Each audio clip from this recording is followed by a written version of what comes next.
Hello, I'm Joel Blackford with Beth Hassett Sabbath Fellowship. Thank you for joining us. We're virtual only. We're not located in the building anymore. We are based out of St. Paul, Minnesota.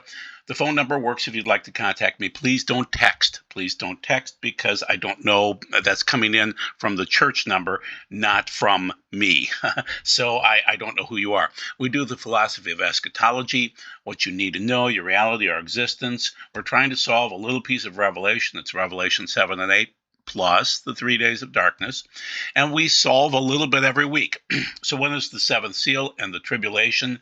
Do we have a time date stamp? Is there something that we can latch onto that seems to make sense? Let's cover it. So I've been dealing with the 3 days of darkness for years, probably 15 years. It's a Catholic prophecy. And it's also out there. I mean, people talk about 3 days of darkness all the time. So this was from 2019. And, so I dealt with it a little bit back then. And now we're moving forward. Here's the problem. My buddy Ben Davidson, who's brilliant, says, expect 3 days of darkness and nova dust. So that's in the middle there by the what and when question marks. The main thing is he's talking about pole shift, glaciation, and the new age of Earth, low velocity zones, the route to the core. So basically the core moves and then we will unlocks the crust, things like that. The mantle heaves. 3 days of darkness, nova dust, again, accumulation of material dust on the sun, and then the aftermath of the micronova. I think there are two. We'll see. New poles. Basically, I live at the 45th parallel right now. I'll be on the 45th parallel south when this is done. And you'll be moving too. And that might be the hook that is in the Russian jaw at some point in time. If that's in, I would argue that that's in the Gog-Magog jaw. As the poles start to shift, they're going to have to go someplace else. And Israel's going to end up in a great place at the end of the pole shift. So running up the height and surviving. So basically, the water's going to slosh across the earth. Super flaring stats return to normalcy. Yeah, somebody's going to survive through this. Let's hope it's you. Okay, so that's Ben back on. I don't have the date here, but that's the coming catastrophe. It was a quick video. It's very interesting. So I laughed at 3 days of darkness, and I didn't understand the seventh seal because I didn't really want to handle it. So this is from Greg 9193 on the Rumble channel. The signs and explanations actually shows the pre-Great Tribulation rapture truth, but shows the lies of the pre-seals, mid-post, and Great Tribulation rapture theories. I don't know what he's getting at with that because he's asking the question marks and things like that. But this statement is very interesting. People cannot accept what God says in Revelation 8, 1 through 2, showing the seals are before the seven trumpets and two witnesses, and then the beast at the second half. Yet not a single pastor today accepts these things. That's really accurate. I totally agree with him on that. The seals seem to be before the seven trumpets and the two witnesses. And anyway, continuing on from Greg, Daniel's 70th week, the book that was sealed shut in Daniel 12 is finally opened in Revelation 8, question mark. Yeah, okay.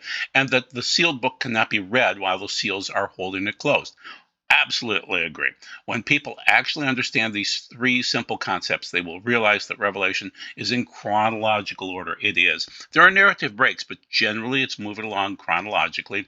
And the revelation of Jesus Christ is Daniel's 70th week. Sure, yeah. But as long as the people follow the excuses and claims of the pastors, they will be blinded to the truths of God's word. Okay, thank you, Greg.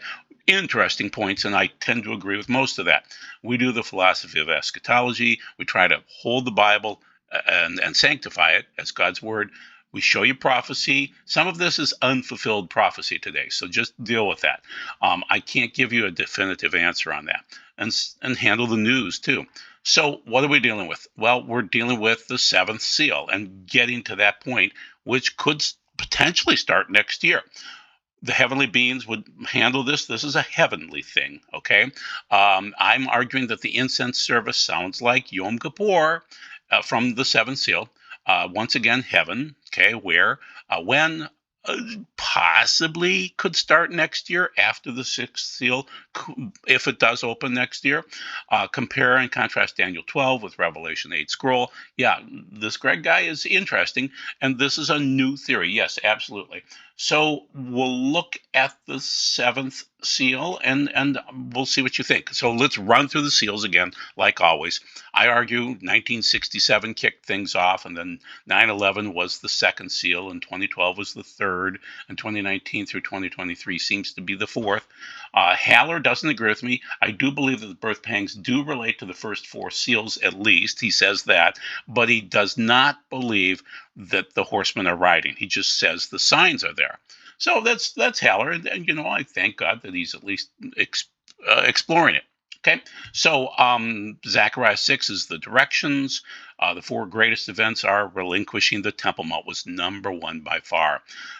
That is supposed to be God's place of prayer, and you can't pray right now on the Temple Mount area.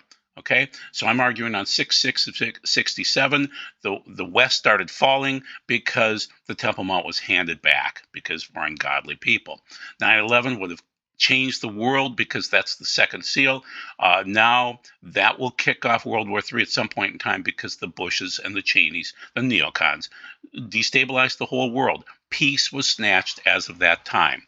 The third seal would be hyperinflation, and that started in 2012 based on a prophecy. I was just at Beth Emanuel yesterday. God bless those wonderful people. They're so cool, and their kids are wonderful, which means the parents did a good job raising them, which means the parents are good. So anyway, that's where this prophecy occurred back in 2012, which is interesting in Hudson. And so basically after Sukkot, but before the end of October, there will be a great storm. The signs will be snow and a broom. I asked about the seals, and they replied the third seal opened during the summer of 2012. Then my friend Mark, on the other hand, said about 6 months later, hey, do you want to know what the third seal means? And he pushed me towards 1 Kings 12 and Jeroboam and Rehoboam. So you can read that yourself. So the main thing is during 2012, Hurricane Sandy arrived on Halloween of 2012 during the first day of Jeroboam's false Sukkot. Then there was the election, and Obama was reelected, 44 was, and our nation was divided like Israel and Judah from 1 Kings 12. Then on the last great day of the false Sukkot, Hurricane Sandy's aftermath caused that snow and the broom across the East Coast. And ever since then, we've noticed more hyperinflation worldwide. The jibby jabber from 2020 kicked off peak death, which will culminate in 2 billion walking deaths, we'll call them, okay? Whether they're dead or walking dead, that's by 2026, according to pundits. The Deagle Report and other things like that. The fifth seal is martyrdom. That's happening at some point in time in the future. And then I'm arguing that potentially 2025 could be that time when you start noticing the sixth seal. Not sure yet, but it's close. The sixth seal, you'll know about it. The Earth Kings, everyone will know about it because the sun will go from yellow to white to red to black, then micronova. So then I watched as he broke the sixth seal, and there was a great earthquake. That's the micronova, unlocking the crust. The mantle breaks free. The sun turned black. It's not an eclipse. It's the final stage of micronova as sackcloth. That's sakkos trichonos in the Greek, and that would be mohair, angora. That would be a shiny coat worn in mourning, and that's your 3 days of darkness. So that seems to be the case, but it will happen again after that. And the full moon became blood red. The next time frame is Adar 14. I'll show you that on the chart here coming up. March 14th of 2025. And the stars fell from heaven to the earth. That's a micronova dust accumulation event that will look like asteroids. Okay, meteorites. Just as a fig tree drops its bitter winter timing figs when shaken by a strong wind. So once again, that could be the occasion of March 14th of next year, or sometime next year, because there's 2 of them, of these blood moon eclipses next year. So here's the chart. So any one of these could kick off the sixth seal, all the way from 3/14 of 2025 to 8/8 of 2033. Any one of those could do it. I'm tempted to say that 2025 makes sense if the sun starts to change, but I don't think God has determined it yet. That's what I'm sensing. Here's the slide to prove that. So this lady is interesting. She is I Am Queen. She records on YouTube, the red blood moon from 3/14/25, and she's making the connection, but she's not saying absolutely thus saith the Lord. She's just saying there's a connection. So today, October 3rd of 2024, marks the anniversary of the first audible words from the Father spoken to me on October 3rd of 2016. He had woken me up from sleep at 2:36 by tapping my right shoulder. He took me into a vision, a black screen. I was confused. I asked Father why he wakened her. I knew instinctively he wanted to show me something important. He speaks, there will be 3 days of rain, 3 days of thunder, and 3 days of darkness. I was in awe at the sounds of his voice. And then she cites the 3 days of darkness leading up to this blood moon eclipse. Interesting, but she's not absolutely stating that's the connection. Okay, so Joel 2:31 talks about the sun will be turned into darkness and the moon into blood before the coming of the great and terrible day of Adonai. There you go. That matches with, Matthew 24:29. The sun will grow dark and the moon will stop shining. The stars will fall from the sky and the powers of heaven will be shaken. Okay, 3 days of darkness is found in Exodus 12:23 or 10:23. Sorry, and so it's just very interesting that she's citing it. And then I asked her, please state it clearly for me. And her reply was, crucial instruction reflection for the coming Holy Feasts and Signs, Part 18, the Great Maseroth. Shalom, brother. The word is connected to the words granted to me by the Father. So she's saying some has been granted to mention, but not all. Okay, as I mentioned in each of these signed videos, you want to watch the Great Maseroth series in order. I assist you. I can add links, but if she can't share it, she can't. She can just give some information. But she is saying the blood moon is linked somehow. Okay, I wait on the Father to instruct me when I release the words, as I release. Okay, I encourage you to take me to the Father in prayer, and he will indeed confirm. He's not confirming anything to me, just so you're aware. And he commissioned me to conduct the series for the body of Christ. Love for you, that's nice. Okay, great person. No specific answer, and not from her or me. Just interesting. So now we'll do instead the scroll, and we'll go through, some of the technology, say, or some of the interesting aspects of the seventh seal. So let's go that direction. So you can't open up a scroll like on the upper left-hand side, Haller scroll. It doesn't work that way. You would ruin it. I was just at Beth Emanuel yesterday. I didn't hold the scrolls, but I watched them being operated, and you've got to be very careful. You can flick off all this wonderful writing on there and damage the scrolls. You would never twist them like this. You try hard not to. You roll and unroll very carefully. And so all of the seals, we don't know what the seals would be like, but these are some typical observations of what they might be. Okay, but you don't want to destroy your scrolls. So you would never do the upper left-hand side. Never, never, never. Okay, these are typical older scrolls, what they look like. Once again, you kind of roll them as carefully as possible. You could seal them. A Megillah is smaller. Okay, so sometimes in the Bible, like Revelation 10, there's a Megillah. The other scrolls seem to be the big scrolls, the Torah type scrolls. Okay, so and then the seven seals. So this is AI. This is very interesting and more accurate than most prophetic guys. So I'm going to quote AI to you because it matches with what I believe. According to the book of Revelation, the trumpets cannot be opened until all the seven seals are broken, as the seventh seal is what initiates the sounding of the trumpets. Essentially, the trumpet judgments are revealed as the contents of the seven seals. So if the seven seals aren't completely all unsealed, you can't have seven trumpets. So you can't have Doug Hamp is brilliant. I know he's a brilliant guy, but he keeps on saying, no, they're on top of each other. It's basically a chiastic structure. It doesn't work that way. You can't get the trumpets open unless all of the seals are open. Okay, the scroll and the seals. In Revelation, the scroll sealed with seven seals is presented, and only Jesus is deemed worthy to open it. Sure, AI, you're right. Opening the seals. When each seal is broken, a specific judgment or event is revealed, including the four horsemen of the apocalypse. Seventh seal and the trumpets. When the seventh seal is opened before, I'm arguing in the text, before the incense service, it signifies the release of the seven trumpets, which represent further catastrophic judgments. Okay, that works. That's AI. Thank you. Accurate. Okay. So what I'm telling you, the signs are of the seventh seal.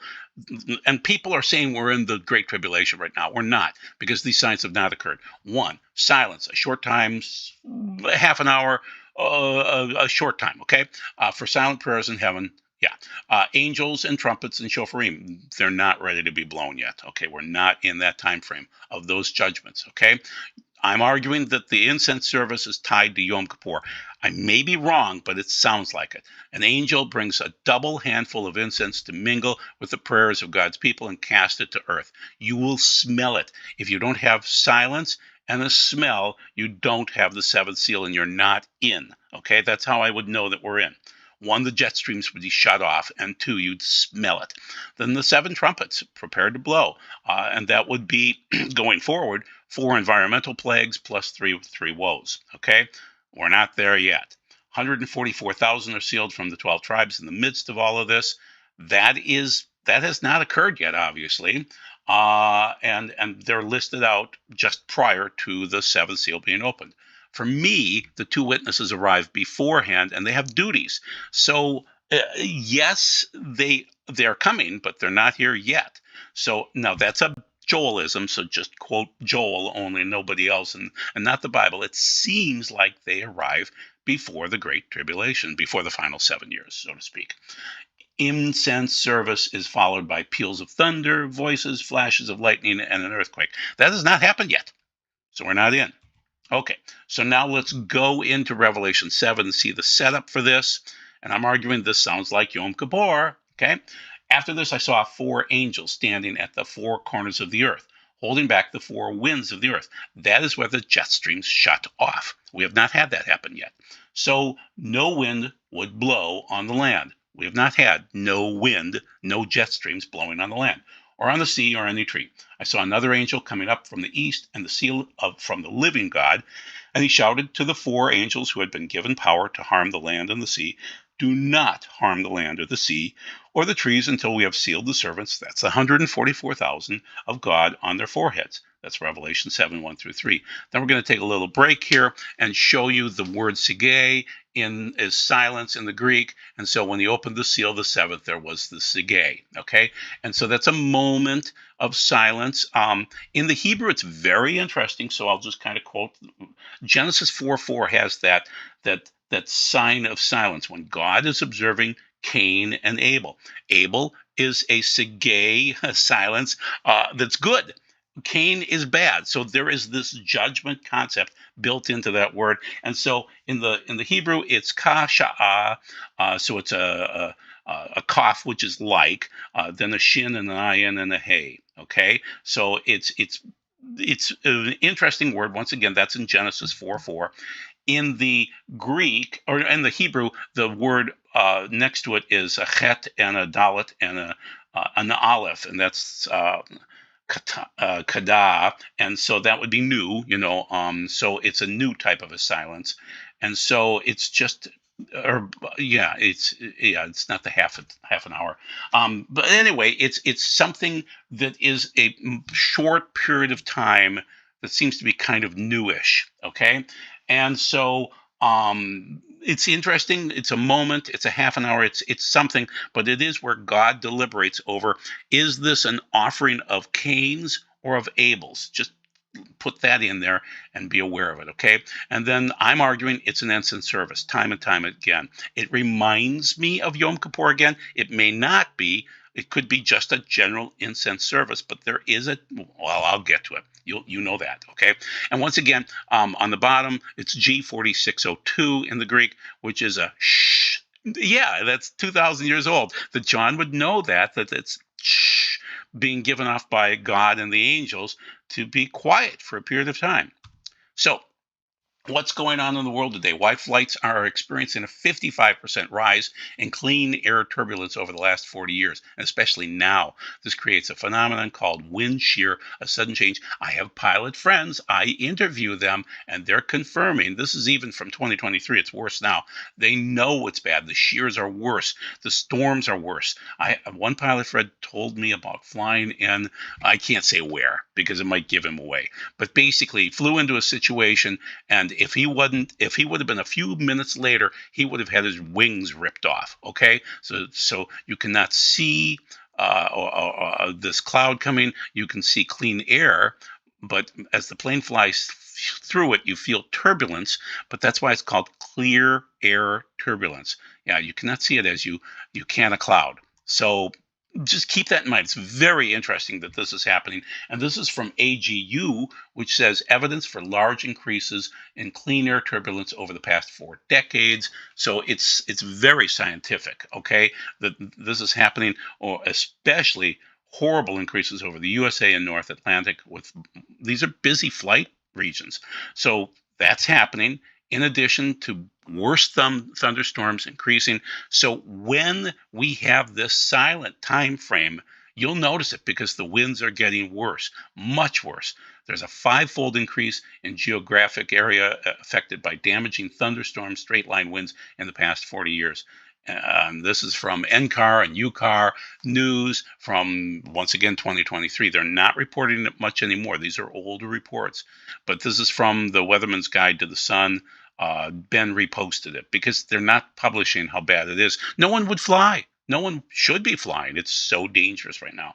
I love my pilot friends and my steward friends, but they shouldn't be flying right now, especially over the South Atlantic anomaly, and one of them does.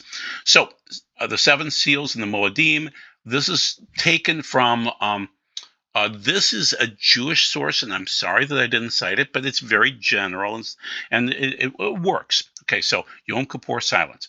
10 days prior to Yom Kippur, the Torah commands us to blow. Oh, this is me quoting. I'm sorry. This is from me. 10 days prior to Yom Kippur, the Torah commands us to blow a teruah call on the shofar on Yom Teruah. That's a war warning call, staccato, okay, which would indicate a warning of an impending judgment period. In Jewish tradition, the gates of heaven open on Rosh Hashanah, and the heavenly court is convened as the books of judgment are open and the scales of judgment are prepared in heaven. Rosh Hashanah begins a period of 10 days of judgment. The 10 days end at dusk of Yom Kippur at the end, the day of covering, Kippurim. On Yom Kippur, the judgment is sealed. The books are closed and the gavel falls. Every human being is inscribed either in the book of life or the book of death. One last great tekiah sound. So that's the big tekiah, the great one. Shofar sounds at dusk as the gates of heaven swing shut and close for another year. Sounds like Yom Kippur, which is that silent time frame. So this is from Israel Forever, versions of silence. Yom Kippur in Israel, the fast ends and normal life resumes at sundown when the big Gedolah call is made. The Gedolah, rather, why am I blanking at it? Tekiah call, Gedolah Tekiah. So after 25 hours of blessed peace with a blast of the shofar, immediate singing of next year in Jerusalem, there was a shocking silence in Jerusalem that I had never before heard in any city. On this day, no cars are started unless it's a matter of life and death. Even those who do not observe Jewish law join the rest of Israel by cutting off from the hectic noise of daily life. Televisions stay off, telephones don't ring. Who would dare call on such a day? Computers are given to well-deserved their respite. Israelis, children and adults alike, take to the streets and relish the quiet, and the stillness is startling. Hope that people of Israel and the state of Israel as a whole have been sealed in the book of life. So there's your silence, kind of like the end of Yom Kippur.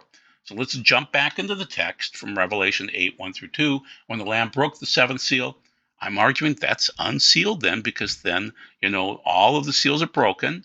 And then, it seems like a time date stamp too. There was silence in heaven for what seemed like a half an hour again. Okay, Yom Kippur at dusk seems like that.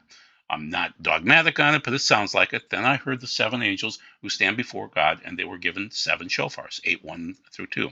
So sounds like Yom Kippur. Could be. Okay. Another angel came and stood at the altar with a gold incense bowl, and he was given a large quantity of incense to add to the prayers of all God's people on the gold altar in front of the throne. The smoke of the incense, I'm arguing service, went up with the prayers of God's people from the hand of the angel before God. It says hand there. Look hard at that word hand, Revelation 8, 3 through 4. It is interesting that it comes from the hand. Doesn't say that it's, it says large quantity from the hand. So link those statements together. I've highlighted both. Large quantity of incense from the hand. Just link it, okay? So now this is from Dr. David H. Stern. It's an interesting commentary on this. I just want you to see it. The smoke of the incense, added by another angel, accompanies the prayers of all God's people, not only those of the martyrs, as in Revelation 6, 9 through 10, but both I can't read it, it's behind my marker, rising a risen God together, whatever. But it is not clear what this means. Nevertheless, compare Exodus Rabbah 21:4. What is the meaning of, O thou that hearest prayer?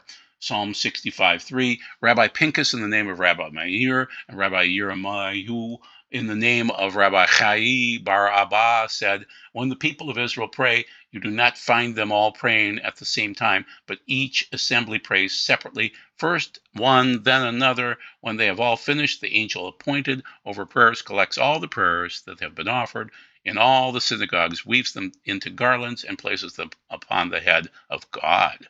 Interesting. Also, the Testament of Levi 3:5 through 6. In the heaven next to the highest heaven are the angels of the presence of the Lord who minister and make propitiation to the Lord. That's like Yom Kippur. To the Lord for all the sins of ignorance of the righteous, and they offer the Lord a sweet-smelling savor, a reasonable and bloodless offering. The prayers are evidently for judgment to begin, and God answers at once with the 7 trumpets and then the 7 bowls after that. This is Stern, and he's pretty accurate on this. He's a great theologian. So this comes from Leviticus, from the Yom Kippur sacrifices. Once again, the priest does all the work. The people are silent during this time frame, and they're waiting for the red string to change. So Yom Kippur is, the time frame.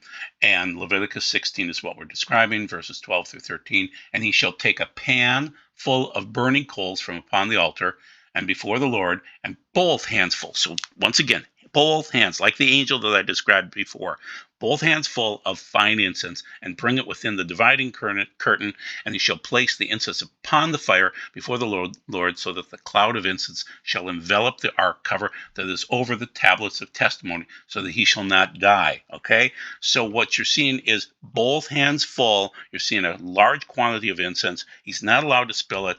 And whether in heaven or on earth, it's similar between, the heavenly angel on the left-hand side and the earthly high priest on the right-hand side. And once again, Yom Kippur is a lot like Calvary, because you've got the bull and the 2 goats. One turns towards Yeshua, say, if Yeshua is the bull, and one turns away from him, just like Calvary. You've got the thief turning towards him and the other thief turning away from him. Very similar. It echoes back and forth. Just notice that. Placing the coals down, the second temple, they use their hands to fill it up and then place it on this. I'm blanking on the term of it, but anyway, the device that they use to feed the coals into the fire. Okay, but in the face of the ark's absence, in the Second Temple era, he would place the shovel, there you go, it's a shovel, down on the foundation stone itself, in the place where the poles would be extending, and the ark had been there. And then this is from the Temple Institute again. Once the Kohen Gadol, the head Kohen, put down the shovel, he must then return to the fine incense powder from the spoon and back into his palms. For when he places the incense on the coals, it must be directly from his palms, the double handful. Do you see the connection to what you should see in Revelation 8, the double handful, the fullness of it? This was the most difficult task ever done by one person in the Holy Temple. It required great expertise. The Kohen Gadol makes the spoonful of incense and slowly pulls it with his 2 thumbs against his arms and body, with the handle resting against him. Some maintain that he might have used his teeth. Either way, you can't spill the incense. You can't spill the prayers of the saints and the incense, because it's holy. Okay? So not even 1 grain may fall. As we have described it, the process is difficult enough to accomplish, but what makes the exercise even more formidable, enough to merit the appellation of the most difficult task of all, is the requirement that the Kohen Gadol must not allow even 1 tiny prayer to fall. The entire contents within the spoon must be completely transferred to his hands. The very last drop, even if negligible measure is missing, then the amount he will be placing on the coals is no longer a double handful, for something fell from his hands. Thus he would be not fulfilling God's requirement. Very important, whether an angel or a human, it's critical. It's a double handful, no spilling, onto the shovel. So continuing on from the placing the incense on the coals, this is from the Temple Institute again. From his palms, the Kohen Gadol places the incense onto the coals in the shovel, on the side of the shovel, away from where he is standing, so that he will not be burned as the flames ignite.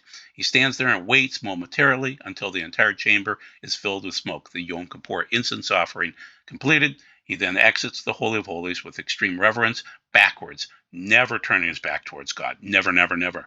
Entering through the two curtains back into the sanctuary without once having turned his back on the holy place. Can't do that. Can't ever do that. Okay, so then we're finishing out with the Temple Institute. Standing alone in the sanctuary, the Kohen Gadol has successfully entered and exited the holiest place on the earth. He doesn't want to die. Nadab and Abihu did. The center of creation of God's glory. He has made atonement, covering for his people in the manner which God has prescribed on this holy day. Thus, it would be more and most natural for him to reflect upon this rarefied moment of divine communion by offering his own heartfelt prayer. This seems to occur during that moment of silence. This is a short prayer. This prayer recorded in the Talmud is remarkably short and concise. May it be your will, Hashem our God, that if this coming year be hot, that it is also rainy, and may the scepter not depart from the house of Yehuda, see Genesis 49:10, and may your people Israel not be dependent on each other for their livelihood, and do not pay heed to the prayers of the wayfarers, who pray that it should not rain, or so that they will not be inconvenienced by their journey. So basically, in the next stage of Yom Kippur, the Kohen Gadol concluded the incense service, uttered his prayer, and exits the sanctuary. He returns to the Kohen, who was waiting for him outside the entrance. The Kohen has been waiting here since the bullock was slaughtered, and so he just continues on after that. But the incense matches up with Revelation 8, doesn't it? And nobody's ever talked about it that I can find. I Googled it a few ways. So continuing back into Revelation 8, then the angel took the incense bowl, filled it with fire from the altar, and threw it onto the earth, and there were followed peals of thunder, voices, flashes, lightning, and an earthquake. Now the seven angels with the seven shofars prepared to sound them. That's a tekiah selpidzo. So it's not a great one. It's not a gadola, and that would be in the Hebrew. It would not be a megas in the Greek. So it'd be a selpidzo megas. It would not be that. It's just a selpidzo. It's just a standard tekiah. So these are not the last great trumpet. Okay, eschaton, eschatos, whatever. It's not. They're just trumpets blasting, and the last one is not a great one either. So Daniel, my buddy, Daniel Sanders, thank you very much for finding this. I was looking for another application to give me another witness of this. So this is from number 16. Adonai said to Moshe, get away from the assembly, and I will destroy them as once. So this is Korah's rebellion.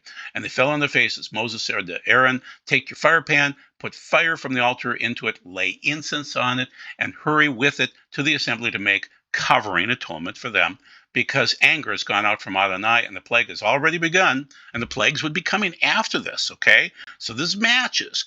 Aaron took it, Moses said to him, and ran to the middle of the assembly where the plague had already begun among the people, but he added the incense, and so he added, it seems like a great quantity. So this, it doesn't say double handful or anything like that, but he added the incense and made atonement covering for the people. He stood between the dead and the living, which is really close to what we're quoting in Revelation 8.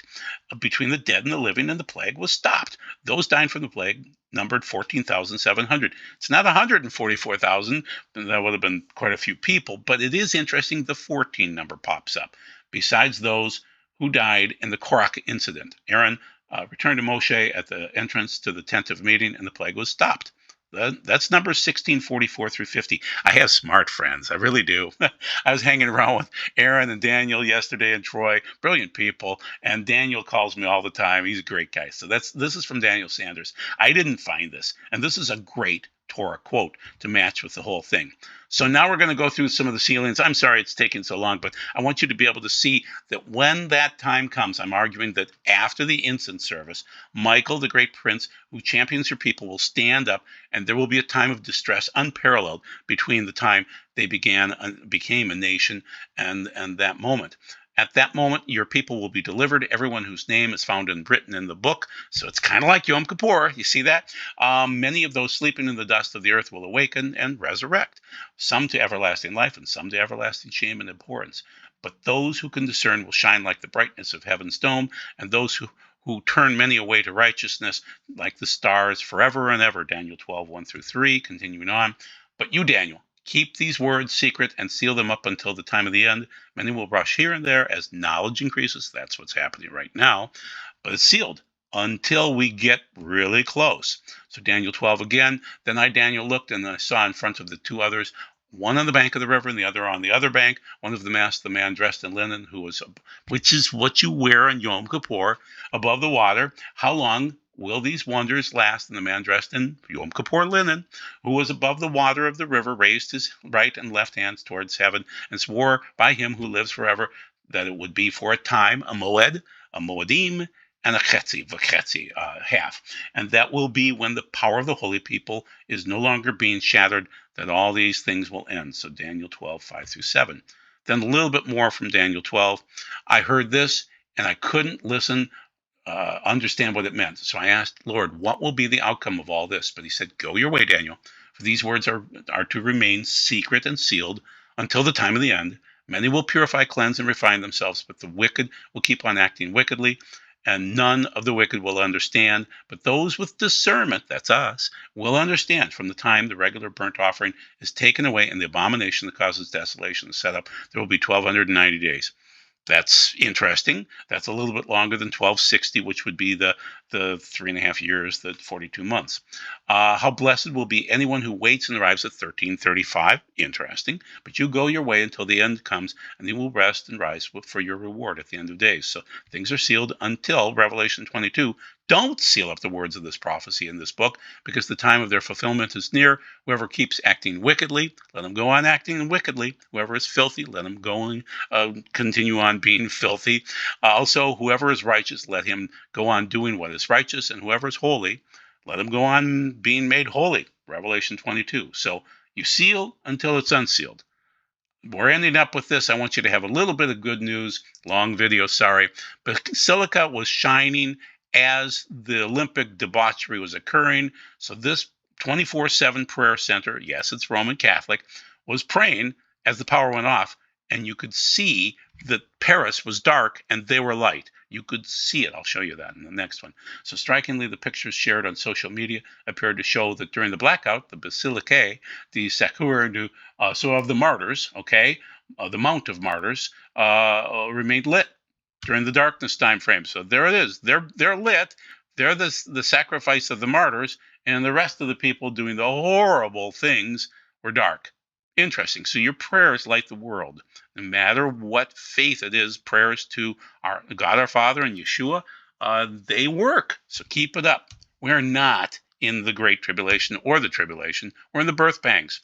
And Yom Kippur sounds a lot like the seventh seal, doesn't it? So at some point in time, we'll hit tribulation. I'm assuming that we're close enough to seal 6 right now, but definitely it feels like seal 4 is open. Okay, you're coming up to a wedding at some point in time, at a Rosh Hashanah or Yom Kippur or Sukkot of some year. What garments will you wear? It's a wedding. You can't be naked. You have to have clothing. It has to be clean. Should be linen. That's what I want. And that's what God wants. But be blessed. Thank you very much for your time. And thank you for all of your comments that are so wonderful. So thank you. God bless.